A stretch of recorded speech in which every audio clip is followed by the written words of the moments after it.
Good morning, YouTube. Well, I'm here to talk about Greenleaf, Season 2, Episode 11. Okay, I'll jump right into it. Okay, it opens up with... Okay.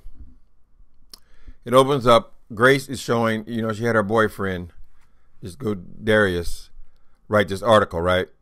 So here it is on the front page of this magazine he works for. So she's discussing it with her. So I guess the article has already been published. I thought she was going to give her a heads up before he published it, but it moves the story along. So Lady Mae's not torn up about it. She seemed to be handling it up pretty good. Okay, so that's how it starts. Mae, let me see.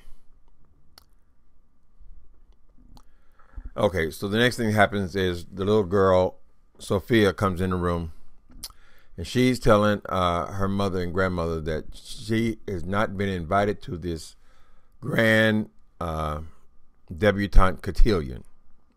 So I guess they're upper crust Southerners. all of the Greenleaf women have attended this thing.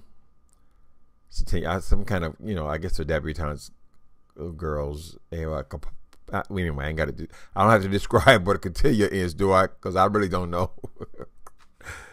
All right, so she tells them that they haven't been invited, and Lady Mae insists that it must be some mistake. All the Greenleaf girls are always invited. All right, the next thing is there's some kind of community meeting of all these pastors at Triumph. And Bishop's going to attend it, even though Triumph is Bassy Skank's church.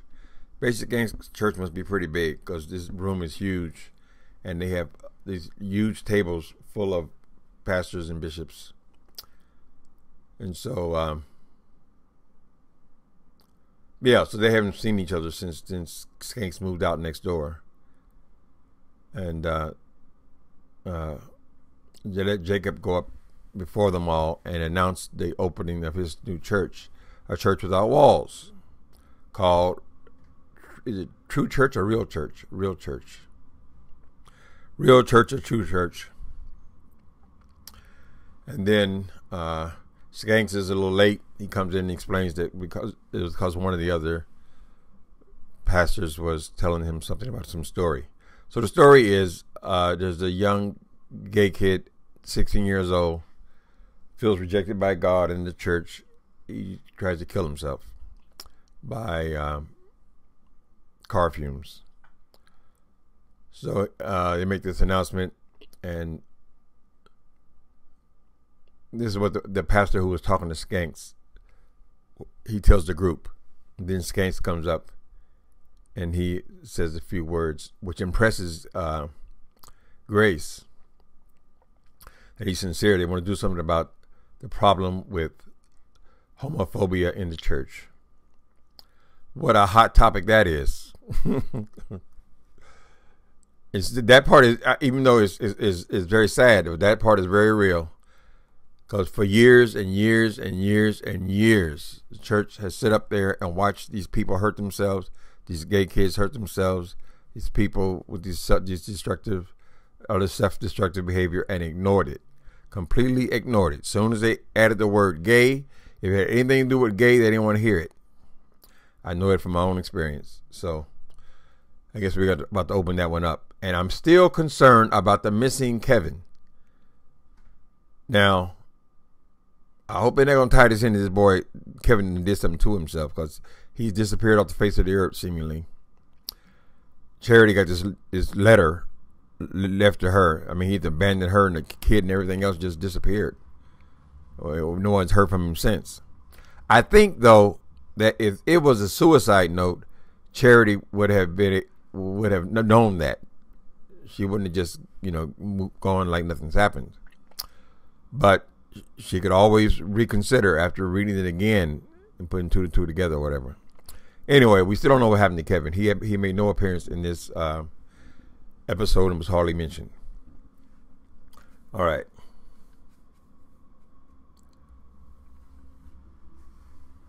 Lady Mae goes in to this lady who's in charge of this cotillion. She brings her an antique gun to her house because the woman is a collector, as a ruse to start a conversation about what happened with the girls.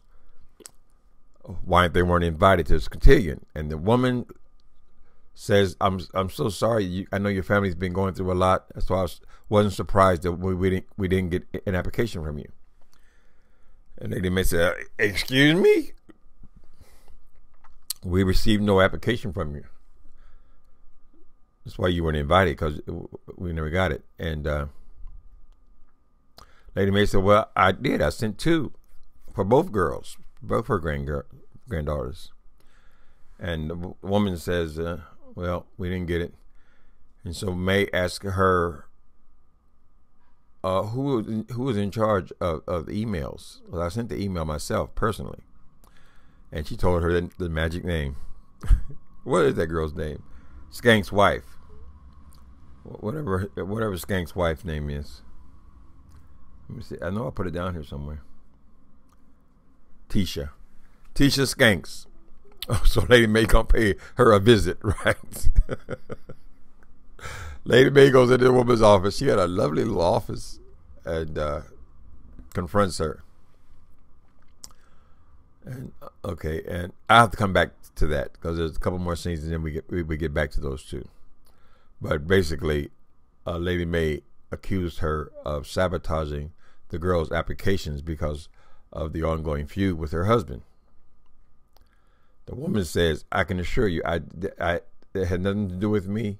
Yes, Bassy has a problem with you, but that's not my problem, and I didn't do anything. And so Miss Lady Mae said, I will see about that.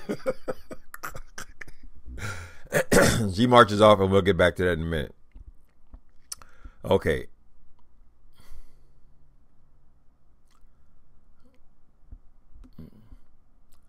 Okay, next thing is, we know Charity is in charge of the music department there, director of music department there at Calvary. And she's also been writing songs. Well, she's having a problem with these songs. And the secretary there suggests that she contact Carlton, or says that things were better when Carlton was here. Carlton was a great help for her. And so Charity calls Carlton. And Carlton comes down. You know who Carlton is, right? He was in the first season. He was the gay choir director that they fired because him and his partner were attending the church, and they were embarrassed. Okay, so Carlton come, and Carlton's got attitude. He got chip on his shoulder. She didn't stand up for him at all. When people attacked him, she could have at least spoke up, said something. She didn't do anything. So she explained to him that what had happened was she was going through a divorce. And he said, well, that means you should get closer to your friends at a time like that, whatever. And then he said, I just couldn't talk about it, especially not with you. With me? Why would you not want to talk about it with me? And then we don't see the scene where she tells him that he's gay. When they skip over that part, they just kind of fade to black. She's telling him that her husband was in fact gay. That's why she was having a hard time talking about that particular subject with him.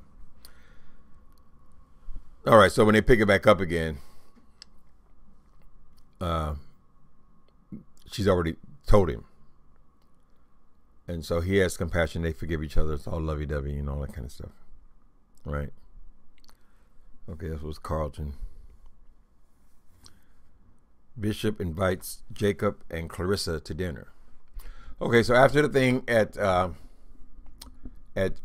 Triumph, in the parking lot, Jacob also spoke up for this kid who's trying to kill himself.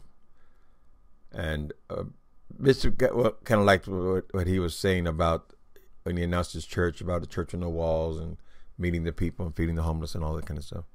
So, for the first time, there's a little bit of icebreaker broken between Bishop and Jacob. And Bishop invites Jacob and his wife to dinner. So there's one more guest at the dinner. Okay, so they're invited. They'll attend. Then Lady Mae comes into Bishop's office, and here's that girl. What is her name? Rochelle. Miss Rochelle. Rochelle is sitting on the. Okay, let me frame it right. Lady Mae comes into Bishop's office, right? Miss Rochelle, you know she's gorgeous, has got her ass on the Bishop's table right in front of him as he eating cake. He's eating pineapple upside down cake. So he does not seem to be, he doesn't seem guilty or anything. He just introduces this woman to his wife. And Lady Mae is fine. Oh, this is the lady. Oh. And she's fine until the woman said she baked the cake. So I guess in the straight world, there's something about someone baking your husband a cake. That'd be one thing if you went out and bought a cake from the store where it just said thank you for the lunch. But no, you made that with your own hands. You put your foot in it. And so Lady Mae gets an attitude and is very rude to her, very nasty to her. It's very obvious. All right. And so, she mentions that they started a little conversation about this cotillion thing. And she mentions that she knows the woman who is in charge of the cotillion. And then Lady Mae storms out. Well, later on, when they go to dinner, okay, let me shut up. Later on, when they had the dinner, when he invited Jacob and his wife to dinner, Clarissa, Mae tells him to invite that girl, Rochelle. So Rochelle comes to the dinner at the Greenleaf mansion as well. Okay. Lady Mae has asked her to be invited there because she knows that woman and she needs to get these girls into the cotillion. So the whole cotillion thing is Lady Mae put the wrong email address when she sent these applications for the cotillion. And then Skank's wife, Tisha Skanks, discovers this mistake. But they still have it. She has an attitude, and she throws Lady Mae out of her office. So Lady Mae's got to go down another way. So she invites this girl, get the girl essentially to re-invite them. Okay.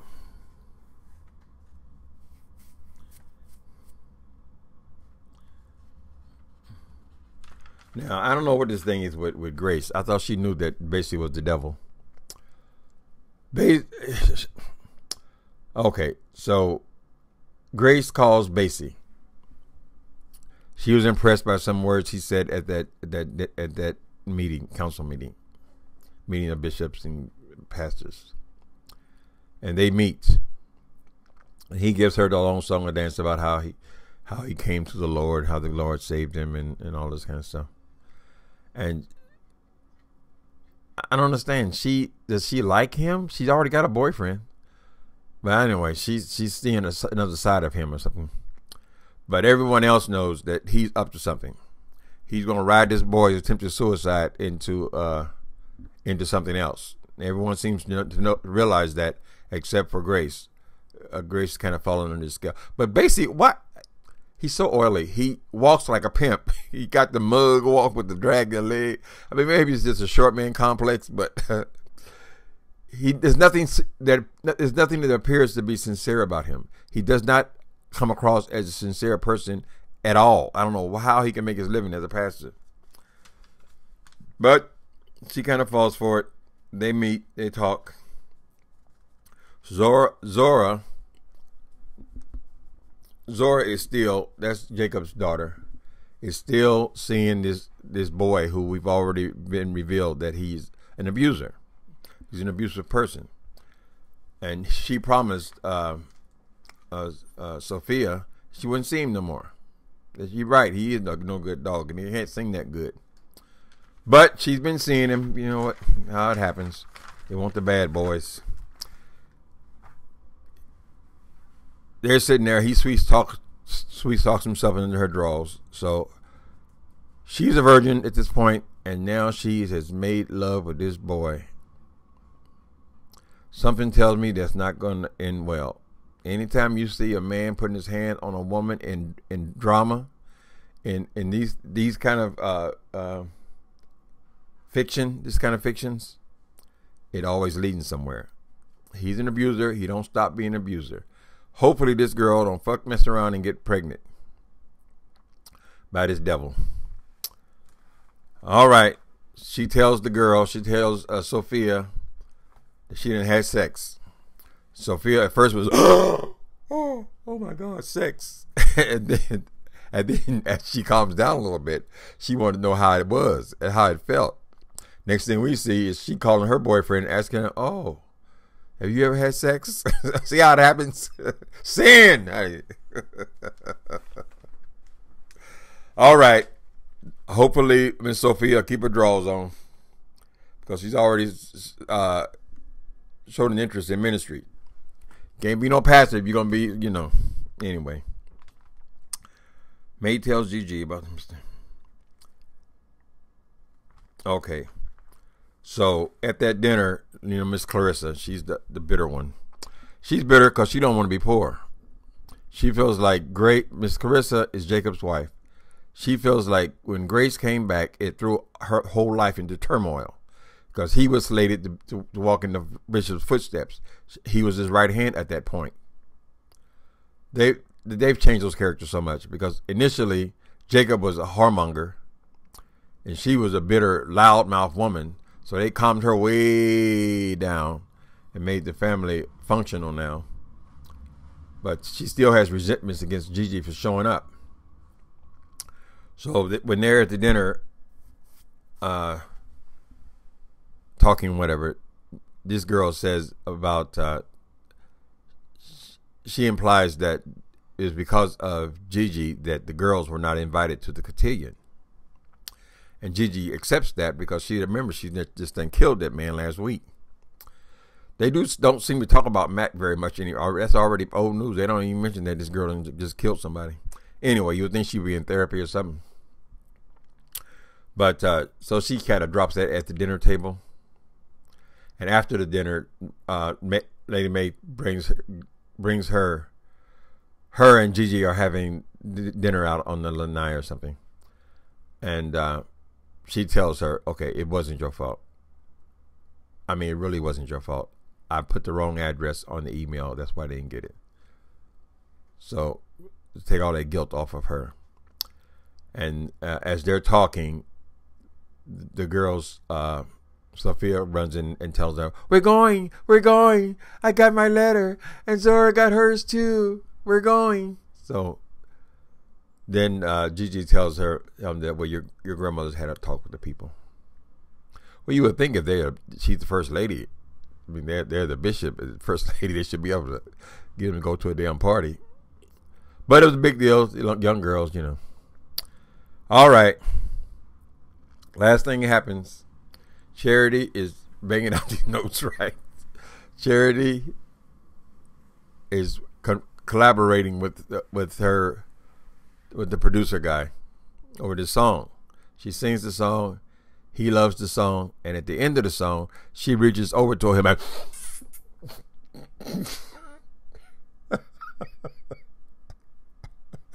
boy, you cannot fight that flesh, honey. That flesh is hungry, and she probably wasn't getting that flesh fulfilled with Kevin after she knew the news. It all came out of her, out of the abundance of the heart. Anyway, that was it. That's how it ended.